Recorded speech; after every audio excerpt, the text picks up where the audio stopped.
قبول فرما لیگا۔ یہ تو یعنی مطلقاً بھی روایتیں موجود ہیں، مسند احمد میں حدیث موجود ہے کہ نبی علیہ السلام نے فرمایا کہ روزہ اور قرآن قیامت والے دن شفاعت کریں گے، اور جس کے حق میں شفاعت کریں گے اللہ تعالیٰ شفاعت قبول فرما لے گا۔ تو یہ صورت یعنی کوشش کیا کریں کہ رات کو سونے سے پہلے پڑھ لیں، سنت ہے، یعنی تابعین سے صحابہ سے ثابت ہے، اور رات کی ڈیفینیشن اسلام کے اندر ہے غروب آفتاب کے بعد رات شروع ہو جاتی ہے، اور فجر کا وقت داخل ہونے سے پہلے یہ پوری کی پوری رات ہے، آپ کسی بھی وقت میں سے پڑھ سکتے ہیں، مغرب کے بعد بھی پڑھ سکتے ہیں، عشاء کے بعد بھی پڑھ سکتے ہیں، اور اگر کوئی رات کو پڑھنا بھول جائے تو صحیح مسلم میں ایک حدیث ہے کہ نبی صلی اللہ علیہ وآلہ وسلم نے فرمایا جو شخص رات کے وظائف بھول جائے یا کسی وجہ سے وہ سو جائے تو اگلے دن کی ظہر سے پہلے اگر ان کو پڑھ لے تو اللہ تعالیٰ اس کو وہی فضیلت عطا فرما دے گا۔ یعنی کتنا بڑا مارجن ہے۔ اسی کے تحت ایک دفعہ وہ شاہ احمد نورانی صاحب نے ٹی وی میں کہیں کہہ دیا کہ جس کی تراویح کی نماز رہ جائے نا تو وہ صبح اشراق کے وقت میں بے شک پڑھ لے، تو لوگوں نے کہا لو جی انہوں نے کیا بات کر دی۔ تو ان کی بات بالکل ٹھیک تھی کہ اگر کوئی رات کو سویا رہ گیا تو نفلی عبادت ہے، تو اشراق کے وقت میں بھی ایون نبی علیہ السلام کبھی بعض کا تہجد کی نماز رہ جاتی تھی تو بخاری مسلم میں آتا ہے کہ آپ علیہ السلام پھر اشراق کے وقت میں اتنے نوافل اور پڑھ لیا کرتے تھے۔ تو یہ ٹالرنس اللہ تعالیٰ نے رکھی ہوئی ہے، لیکن یہ ساری یعنی نفلی عبادات ہیں، یعنی یہ اوبلیگیٹری نہیں ہے بلکہ سنت ہے، اور نوافل کے طور پہ آتی نہ کہ فرائض کے طور پہ۔ قرآن حکیم کی 12 صورتیں ایسی ہیں جن کے فضائل یعنی اسپیسیفکلی آئے ہیں، ان میں سے ایک صورت یہ بھی ہے۔ تو اس پہ میں نے ان ڈیٹیل ایک بڑا ڈیٹیل لیکچر 3 نشستوں میں یہاں ریکارڈ کروایا تھا۔ مسئلہ نمبر 112A-B-C، قرآن حکیم کی 12 صورتوں کے فضائل۔ آپ اندازہ کریں کہ سورۃ الرعد کی آیت نمبر ہے 28، الا بذکر اللہ تطمئن القلوب، آگاہ ہو جاؤ اللہ کی یاد میں دلوں کا سکون ہے۔ اس ایک آیت کے اوپر 6 قرآن کلاسز یہاں پہ ہوئی تھی۔ پہلی 3 قرآن کلاسز ہوئی تھیں کہ اللہ کے ذکر میں جو صبح و شام کے نبی علیہ السلام کے اذکار کون کون سے ہیں، پھر اللہ تعالیٰ کا سب سے افضل ذکر قرآن، انا نحن نزلنا الذکر وَإِنَّ لَهُ لَحَافِظُونَ۔ تو قرآن حکیم کی صورتوں کے فضائل کیا ہیں،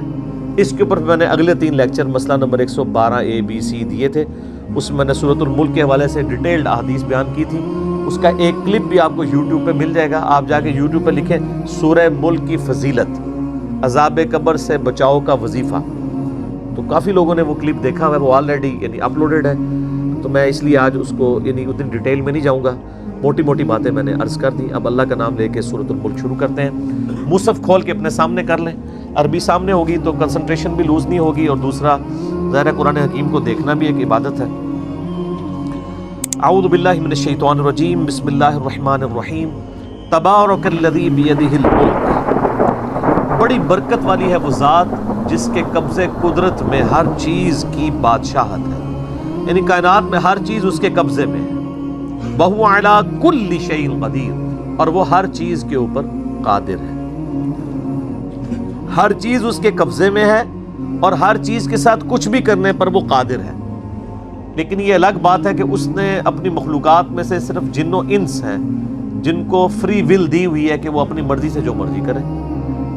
لیکن آخرت میں پھر ان کے اوپر پکڑ کریں۔ باقی مخلوقات اللہ تعالیٰ کے حکم کی اتنی پابند ہیں کہ وہ ٹس سے مس نہیں ہو سکتی۔ یہ ہو ہی نہیں سکتا کہ سورج جو ہے وہ ود رسپیکٹ ٹو زمین نکلنے سے انکار کرتے ہیں، یہ ہو ہی نہیں سکتا کہ زمین کی مٹی میں پانی ڈالا جائے اور وہ بیج اگانے سے انکار کرتے ہیں، یہ ہو ہی نہیں سکتا کہ آپ آگ جلائیں اور آگ جلانے سے انکار کرتے ہیں۔ یہ سب کے سب فزیکل فینومینا آف نیچر اللہ تعالیٰ کے انتہائی محکم قوانین ہیں۔ البتہ اللہ تعالیٰ اپنے پیغمبروں کے لیے معجزے کے طور پر کبھی اس رول کو توڑنا چاہے وہ الگ بات، لیکن جنرل رول یہی ہے کہ یہ اللہ تعالیٰ کے محکم قوانین ہیں۔ یہ فزیکل فینومینا آف نیچر اتنے محکم ہے کہ انہی کے بنیاد کے اوپر پھر سائنٹیفک جو ڈسکوریز اور پھر سائنٹیفک جو انوینشنز ہیں وہ پاسبل ہوئی ہیں۔ ادروائز اگر فورس آف بوئنسی جو ایئر کے اندر یا سمندر کے پانی میں ایگزسٹ کرتی ہے، یہ کسی دن کرے کسی دن نہ کرے تو پھر بحری جہاز تو آپ نہیں چلا سکتے سمندر میں، اور پھر پریڈکٹ بھی نہ کر سکیں کہ آج سمندر کا پانی بحری جہاز کو قوت اچھال فورس آف بوائنسی دے گا یا نہیں دے گا، تو آپ یہ شیڈول بھی نہ بنا سکتے۔ تو یہ سائنٹیفک انوینشنز اسی لیے پاسبل ہوئی ہیں کہ فزیکل فینومین آف نیچر بڑے محکم ہیں، یہ اس طرح نہیں ٹوٹتے ہیں۔ ویسے آپ کسے کہانیوں میں جتنے مرضی ان کو توڑتے رہے کہ فلانے بابے نے ایسا کرتا، فلانے نے ایسا کرتا،